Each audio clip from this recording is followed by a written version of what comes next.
our history, downtown Sarasota has been at the center of the community's progress. Our next speaker really maintains a focus on downtown and enjoys the unique role of working for the Greater Sarasota Chamber of Commerce, the City of Sarasota, and the Downtown Improvement District. So this man's wearing 3 hats.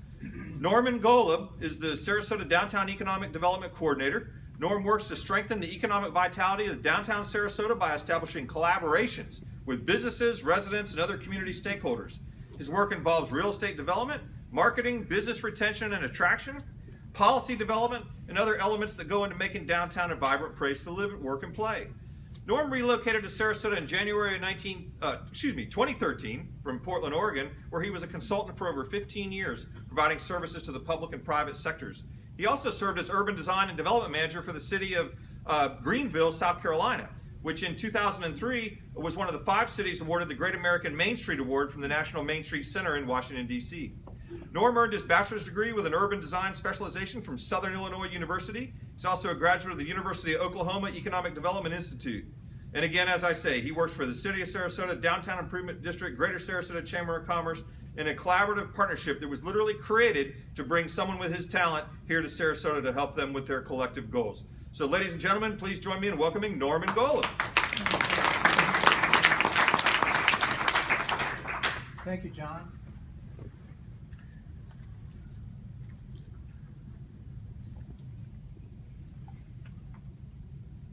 Let's get this started.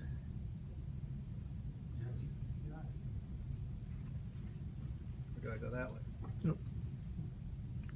To the right arrow. Ah. Well, thank you everybody for having me here. It's a pleasure to be here. John talked about the history. I'm going to present a lot of data to you, just so that you know what we have here in our community and in and around the downtown area. When you talk about downtown, it's, well, where is it? What are its boundaries? What does it mean?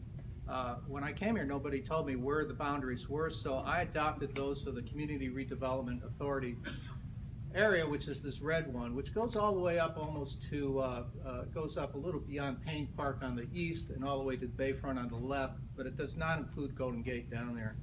The area in blue that you see, it goes up to 10th Street as well and down to Mound. The area in blue is what's called the Downtown Improvement District. That is a district that Mr. John Moran in the back here formed with some other people, helped to get it going, where the property owners within that blue line have volunteered to assess themselves an additional 2 mills. And that 2 mills goes into making improvements within the downtown area. So the streetscaping in the 1300 block of Main Street that took place, the enhanced landscaping that you see taking place around the downtown, a number of initiatives that this board, which is appointed by the City Commission, directs the activities of.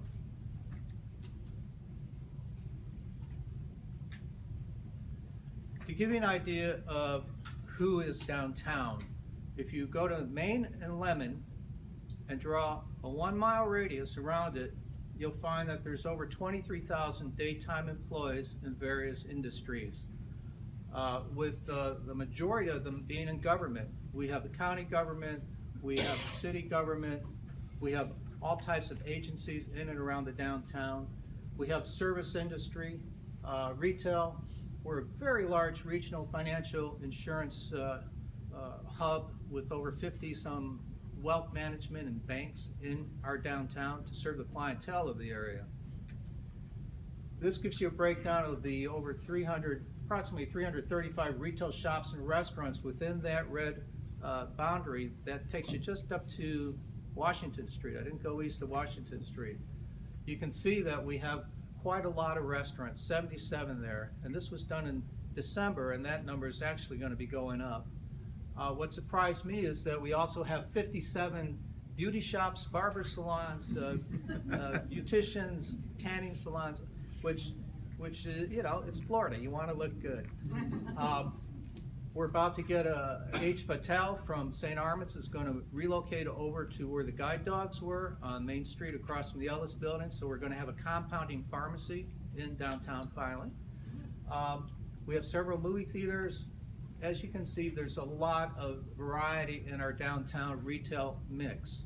And retail is really what drives a lot of the downtown disposable income. In 2014, Robert Gibbs, who's many of you know as the retail guru that the city has employed from time to time, did a market study of downtown St. Armand's, the Rosemary District, and that's one, two, three, and I'm missing one. Oh, and the Martin Luther King Corridor Boulevard up in Newtown.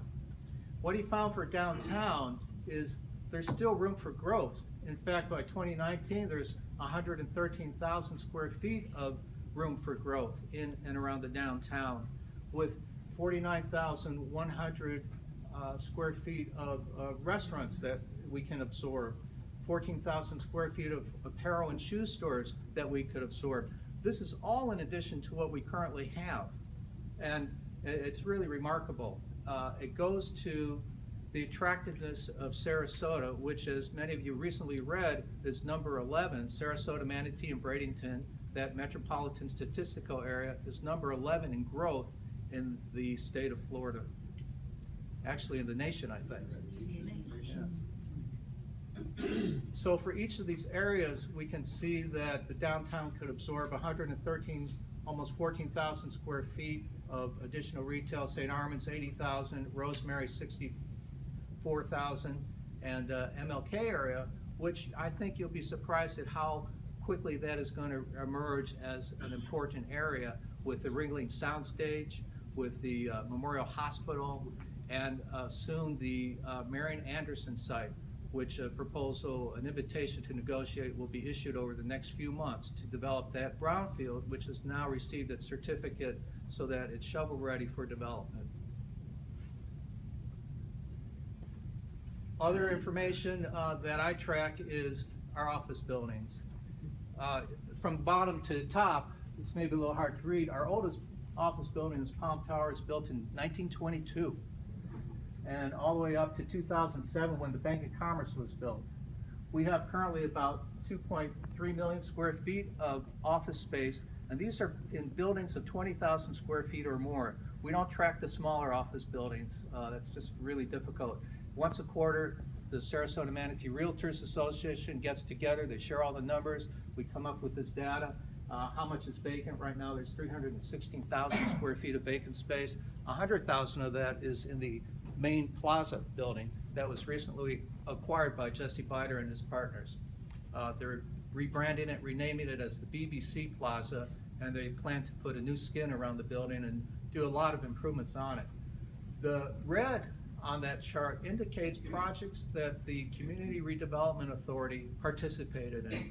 Without their efforts, those projects would not have gotten going. That includes the building we're standing in now, the Herald Tribune building, Ringling Square across from the old federal building, and Courthouse Square at the corner of Main and Washington, where Mediterraneo is located. Whole Foods was an important project for the Community Redevelopment Authority. So this public-private partnership helped to stimulate these buildings and create these economic drivers in the community.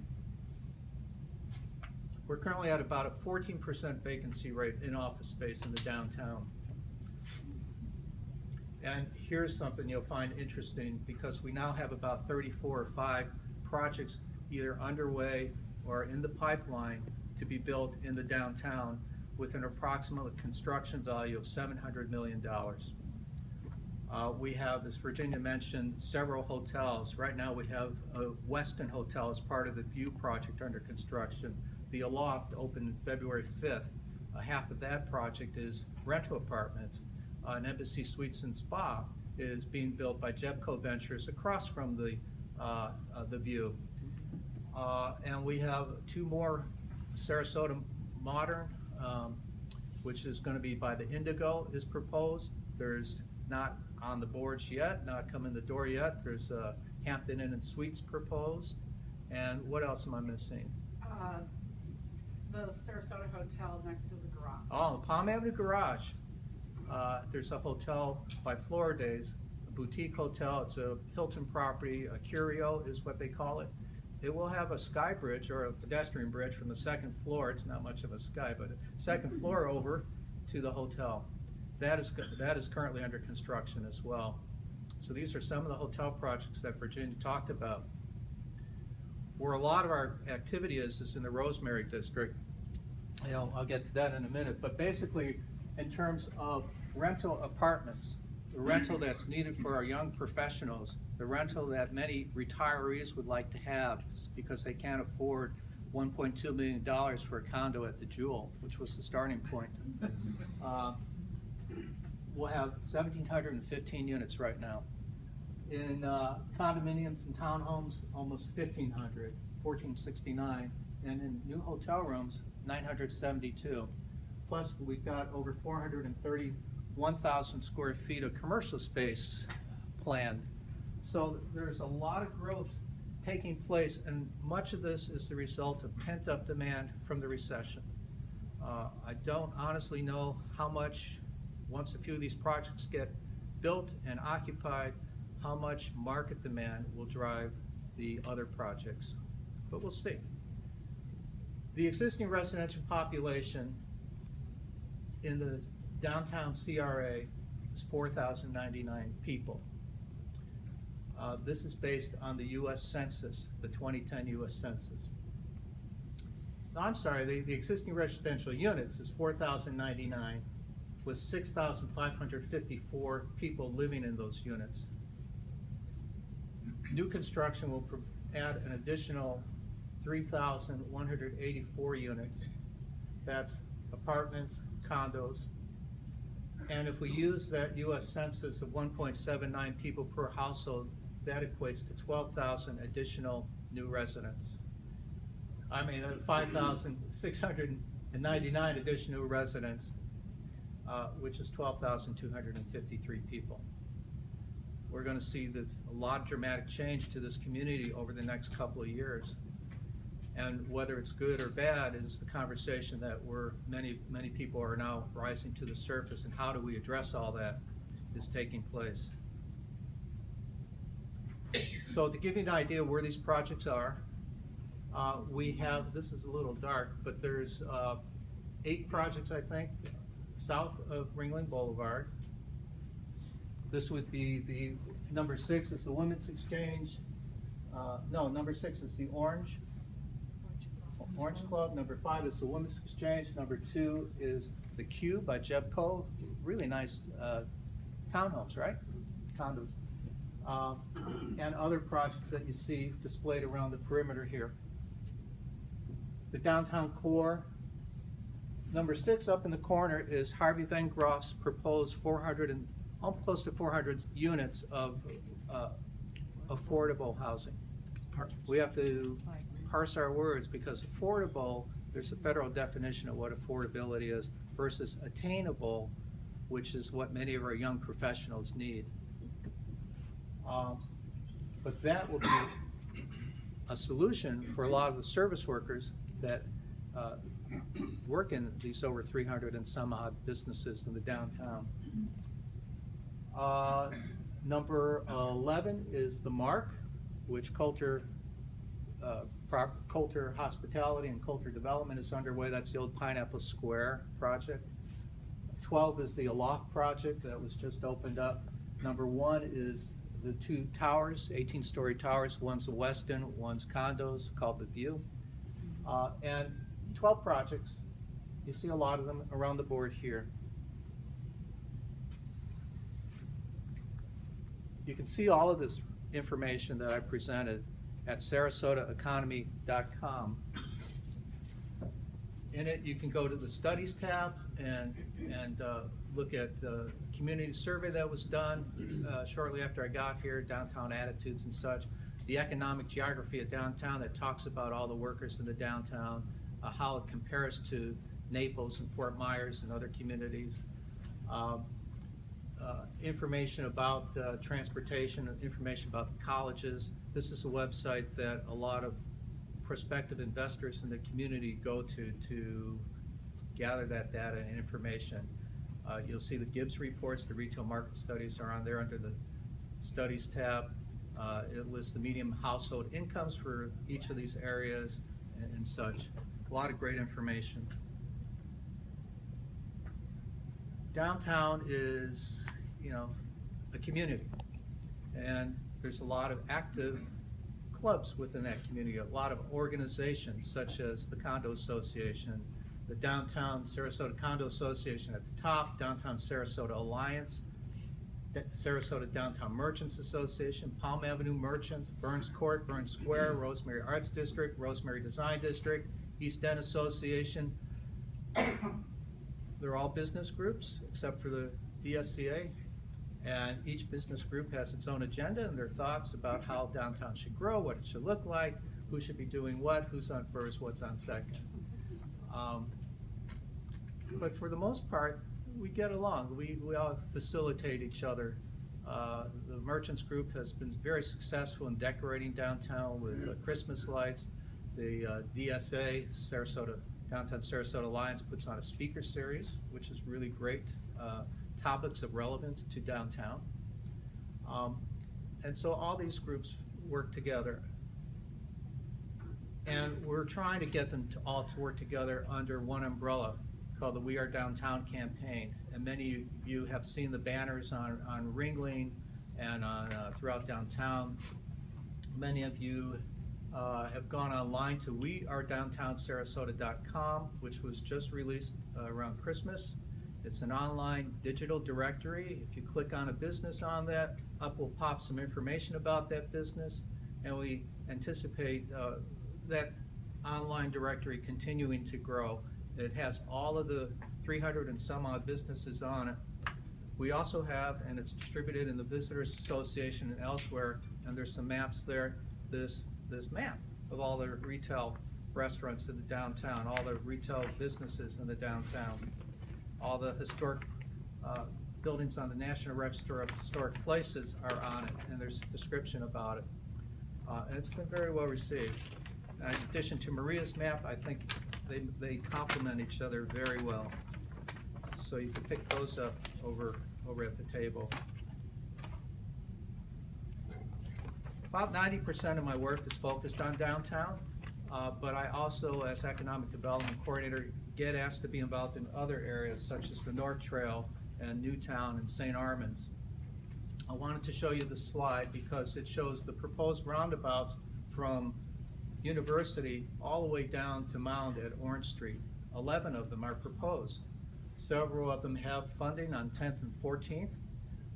Many of them have partial funding, and city staff and others are working actively on obtaining funding so that all of these roundabouts can take place, which means all the signals will disappear and we'll have a much better traffic efficiency.